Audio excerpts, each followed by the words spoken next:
কেউ খাবার জোগাতে কাজের সন্ধানে দৌড়াচ্ছে, আবার কেউ অতিরিক্ত খেয়ে খাবার হজমের জন্য দৌড়াচ্ছে।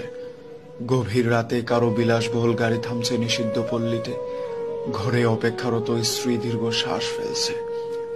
কেউ ভাঙা গড়ে থেকে ওই স্ত্রীকে নিয়ে অবিরত সুখের স্বপ্ন বুনছে। কেউ ভাবছে আর কয়টা দিন, ডিভোর্স পেপারে সাইন করলেই মুক্তি। কেউ একটা সম্পর্ক টিকিয়ে রাখার জন্য রীতিমতো যুদ্ধ করে চলছে। কেউ সন্তান ডাস্টবিনে ফেলে দিয়ে দায় মুক্ত হতে চাইছে, কেউ একটা সন্তানের জন্য সারা জীবন হাহাকার করে যাচ্ছে। কেউ লাখ টাকার ডাইনিং টেবিলে বসেও তৃপ্তি সহকারে ভাত খেতে পারছে না, কেউ পেঁয়াজ কাঁচামরিচ কচলিয়ে গোগ্রাসে ভাত খেলছে। কারো দামি খাটে শুয়েও আবার ঘুমের ওষুধ খেতে হচ্ছে, কেউ আবার হিমেল হাওয়ায় রাস্তায় ওভারব্রিজে ও ঘুরে ঘুমোচ্ছে।